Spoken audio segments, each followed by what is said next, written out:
Good morning, everybody, and a happy Saturday morning to you. We have a lot to cover, some royal family stuff and Harry Meghan stuff. FYI, if you're not on my other channel, you missed the fact that Finn ran into freshly poured cement. The link is in the description box. All right, let's get busy, shall we? Let's jump in, let's get there, let's go. We're starting off with Sir Tim Lawrence today, who gave a Science Museum Group fellowship to the CEO and co-founder of Google DeepMind. Let's move on to Secret Weapon Sophie, Duchess Sophie, who attended an event where the UK, it was determined, is going to host the grand depart of both the 2027 Tour de France and the 2027 Tour de France Femme, I believe is how it is pronounced. For those of you who may not know, Sophie is patron of British cycling and is a cycler herself. This took place at Edinburgh Castle in Edinburgh, Scotland on March 19th, and she was seen chatting with multiple people. First, it was the First Minister of Scotland, John Swinney. Then she was seen speaking to Sir Mark Cavendish and race director Christian Prudhomme. She was also seen chatting with British track athlete and five-time Olympic champion Dame Laura Kenny. They're saying that this race is going to draw in millions with roadside crowds for the three English stages in 2014. They were estimated to have reached 4.8 million. So, of course, Sophie was just one of the number of officials that was present, for the announcement. As you can see, there were cyclists, pipers, and dignitaries from across England, Scotland, and Wales. John Swinney said that they were excited to welcome the Tour de France to Scotland because they know it's one of the most iconic and inspiring contests in sport, and that Scotland gives the perfect stage for those kinds of major events. Now, of course, after it was all announced, they let off these pyrotechnics and smoke displays for a dramatic backdrop, and everything is going to be yellow. The shirts and everything are yellow, they said, to just inspire everybody to do their best. And they're hoping this will inspire the next generation of women and young children to want to bike. As usual, a big thank you to Remoulade Sauce for showing us what Sophie was wearing. Let's move on. Let's move on to William now, who arrived in Estonia. This is his first official international trip of 2025. Now, the reason he's there, most people forget that he is Colonel-in-Chief of the Mercian Regiment, which is part of NATO's eastern flank. And so he's there because there are British troops based in Poland. So as soon as he arrives, he gets out of the car after shaking hands, of course. He moves over. There's a group of children, and one of the children actually hands him a little gift for Charlotte. How sweet is that? Adorable. And then the two of them walk up to the front door and do the official handshake and all the official photographs. He's with President Alarkaris, I believe is how you pronounce his name. The president leaves William inside where they have, some conversations on the way up. And then he leads William to sign a guest book. And then they sit down for a little nosh. And the president proceeds to tell William how his country fought for their independence. Not long after the visit was over, William was walked out and he headed to his next event, which was to go to the Freedom School in Tallinn, I believe it's pronounced. This is a school set up for Ukrainian refugees. William sat down and spoke with some teachers from Ukraine to hear about their experiences at the school and how they help students settle in and look after their mental well-being. And he was also handed a beautiful bracelet as a gift, which he proceeded to say Charlotte was probably going to take when he got home. Yeah, those look like the bracelets that Charlotte made for the whole family. Remember, King Charles had one, and William had one, and, Camilla had one, George had one. It was pretty cool. And then after that, William headed to the gym where he attempted some basketball. I say attempted. He did eventually get a basket in, but not after trying multiple times. After that event, William went to a group called Clean Tech Association. It's being said that they are leading the charge in developing innovative solutions to combat climate change. It looks like they're using renewable energy, and they're saying that these new technologies are central to the transition to a cleaner and more secure energy future. I love that he's, thrown climate change into this visit as well. Now, they're saying that the reception he got is unbelievable. People turned out, huge crowds turned out for a chance to see William in the capital city. One woman had even traveled all the way from Latvia for a chance just to, see William. They were waiting for hours in the freezing cold just to shake his hands. And by the way, everybody seemed to want a selfie with the man. He's become the selfie king. These people were so excited to see him that when his upcoming trip was announced a week ago, people contacted the British Embassy in Estonia to ask where and when they could possibly see him.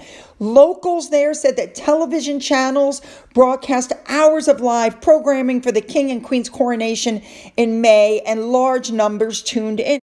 Let's move on now to King Charles and Queen Camilla. They're on the second day of their tour. I don't know I'm going to get all of this in the correct order, but let's give it a try, shall we? So to start with, they visited a local business called Hunter's Bakery. It is 200 years old. So they went in, and Charles and Camilla both met some of the staff, some who have worked there for over 40 years. They were treated to a demonstration on how to make Ulster Scots crumpets. So, of course, after the demonstration, they had to give it a try themselves. They took turn flipping crumpets. They also cut a cake to mark the 200th anniversary of the business, while both ensuring they had a taste before they left and moved on. After that, King Charles and Queen Camilla went outside for a walkabout on Market Street. The crowds, again, absolutely amazing. And one of the things that really caught their attention was a 6-year-old Cocker Spaniel. Her name was Lily. The name of the owner is Nadine Connor, and she dressed her in a knitted crown for the occasion. So you know that Charles and Camilla couldn't resist the animals. What an adorable dog. Love it. All right, the next thing was Charles and Camilla went and joined a cookery demonstration with Chef Paula McIntyre. They went to a place that makes grapeseed oil. The name of it is the Broider Gold Grapeseed Oil Farm, and it's located in Northern Ireland. I think this looks like they had an absolutely great time. And of course, on the way out, there were some Shetland ponies out there that the two of them got to pet. That's always nice.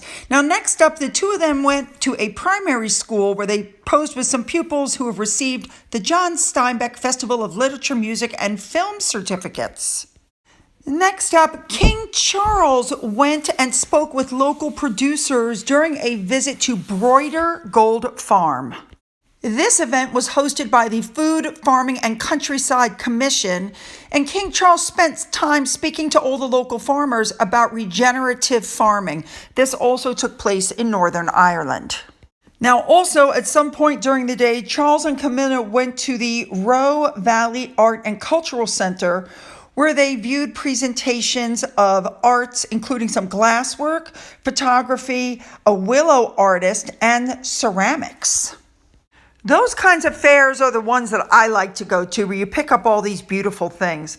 All right, next up, they split off because King Charles went to the Ulster University Cancer Research Center to learn about their research for cancer in Ireland. And I think he was very interested in this one. This took place in Belfast. So Charles heard about a new stimulus response therapeutic technology that's being used, and he was able to look at some of the micro bubbles used to deliver the therapies through a microscope. And then he met some of the people that had the treatment. Now, it was after this that Charles and Camilla headed back to where they were staying because they had another event in the afternoon. They were hosting a reception for victims, or Camilla was, for victims of domestic abuse and support services at Hillsborough Castle in Belfast. So Camilla invited and met with representatives of charities that are working across Northern Ireland to support those victims of domestic abuse. Now, while this reception was going on, King Charles was holding his own reception for young people who were trained through Cooperation Ireland. It was a Future Leaders event that also took place at the castle. They're having their 5th anniversary, and the king is joint patron. So he learned more about the initiative's work in the local communities and their contribution. All right, now let's move on to our Harry Meghan stuff. To start off with, this green waffle thing. One of my subscribers wrote to me and said she has the exact same waffle maker. And number one, the dough sizzles when you pour it on it when it's hot. So she doesn't think that Megan's was even on. Number two, it's supposed to be turned. Hers was not. Number three, it's too hot for you to put your finger on it like Megan did. And number four, even if she did make the waffles, she beat the batter to death. I completely agree. Now, moving on, let's talk about these articles that are coming out saying Megan shows a new photo of Princess Lilibet, a gorgeous photo of Princess Lilibet. I was like, oh my God, is she finally putting one out? No, she put out this picture, and you know what they're talking about in this picture? They're talking about the feet in the back. That's right, that's your gorgeous photo of Lilibet. And how does anybody know that's really her kids? They could have had a play date over. I mean, who knows? And then this picture came out with the cabbage. And with that, it was pointed out on Twitter that Philip used to call Queen Elizabeth cabbage. Also, this picture, remember, on her As Ever official where she's touching the lemon tree and this saying was out, to plant a garden is to believe in tomorrow, from Audrey Hepburn?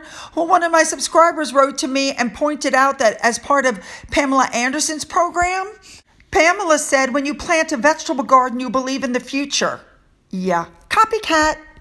All right, here's the next thing that happened. There's a podcaster. Her name is Amanda Hirsch, and she talked about the With Love Megan show, and she expressed her worry about it, essentially, because despite the negative reviews and the mockery, they're claiming they've renewed the show. They have not renewed the show. They basically just taped it all at once, and they split it up into two. So this girl Hirsch basically, let's be fair, she gave a scathing criticism that Megan lacked authenticity, which I think is what we all say. So apparently Megan decided, even though she's not on social media, not really, that she's going to send this woman a handwritten note. Now, the first thing that comes to my brain is, how did she get this woman's address? It doesn't take a genius to know that this letter was written specifically for public consumption. She knew this woman was going to go to the press with it. And if there was backlash from it, she could just continue to play victim. This note is supposed to show Megan is so sweet and kind and nice, but if she was sweet, kind, and nice, she would have contact with her dad. Now, this woman has almost 900,000 followers on her podcast, and she's had a lot of really high, big-named people on there. It seems to me that Megan is angling to be a guest on her podcast. That's what I think, so that she'll come across as more relatable. Sorry, I just don't like her. I don't like her show, and I'm not interested in anything that she does. And I personally would have more respect for her if she stopped using the royal monogram. It's on the letterhead. It's on the outside of the envelope. Remember, she drugged this family through the mud, and now she's clinging to them to try to get all the royal prestige that she can.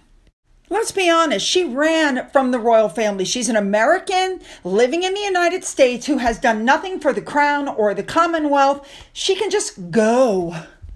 Everybody knows. Everybody is saying the same thing. She's milking the royal family, the same family that she said crushed her, almost took away her name, almost took away everything, almost made her suicidal. But yet she won't stop using the title. And then to top it all off, she's not using calligraphy. She's using cursive, and then she puts a little extra little swirl at the beginning of the letters, and she calls it calligraphy. That is not calligraphy. This is calligraphy. She doesn't know what she's doing.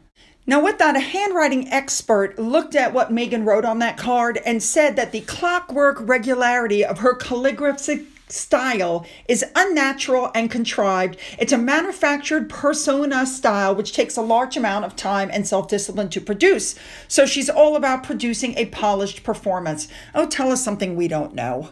Next up, we've had another critique, Kerry Katona. She runs a news article, and she wrote in her latest news magazine column that she attempted to watch Megan's new show, and she couldn't keep it on for more than 5 minutes. She said, I thought it was awful, if I'm honest. It's a bad idea for a show, and I won't be tuning back in. I thought she wanted to leave the royal family because she wanted privacy, but now she's trying to be a celebrity again. Spot on. Now, we know that Kerry isn't the first person to critique Megan's show. Natalie Cassidy did it. She's a soap star, and she said that Megan's chopping was quite beginnerish. Let's not forget, Prue Leith, who I told you said that she was not a Meghan Markle fan, saying that there's more to life than how you look and how your friends think of you. Catherine Ryan, a previous backer of Meghan, said it feels like Meghan puts on an act of, oh, I'm just so humble. Vogue Williams, remember her? Her husband is the brother-in-law of Pippa Middleton. Also said that rainbow fruit platter. She goes, who does that? And also criticized one of her outfits, if you guys remember that. In other words, the dam has broken. People aren't going to be nice anymore just because she's Diana's daughter-in-law. She and Harry have both spoiled Diana's legacy, in my opinion. Okay, next up, this is back in the news again. They're bringing up old stories and I'm not sure why, but what we found out was that the reason, remember, Meghan was supposed to go up to Scotland with Harry and then there was a change of plans and she wasn't going. We found out later on that Harry was told by Charles that Meghan was not welcome there. And he started to lay out all the reasons and Harry got really angry and started, saying, don't talk about my wife that way. It was mid-afternoon. There were no more commercial flights. He still had no response from William, which, let me just say, according to him, he tried to get on the plane with William and them, and the family didn't respond to him. But that's actually not true. A senior Kensington Palace aide said that the Sussex's aide made no call to Prince William's camp that morning, even though they had all the numbers. And by that point, since there had been no direct contact, William did not regard this as an appropriate moment for a difficult conversation, so they flew up to Balmoral and left Harry to find his own way there. In order to calm Harry down, Charles had cited protocol and saying that Catherine wasn't going to be there. But the truth is, Catherine chose to stay behind to pick up the children because it was their first day at a new school. But at the same time, they didn't want Meghan there. But how could he say that? Because let's face it, they took offense to every tiny little thing. So how can you say anything to them?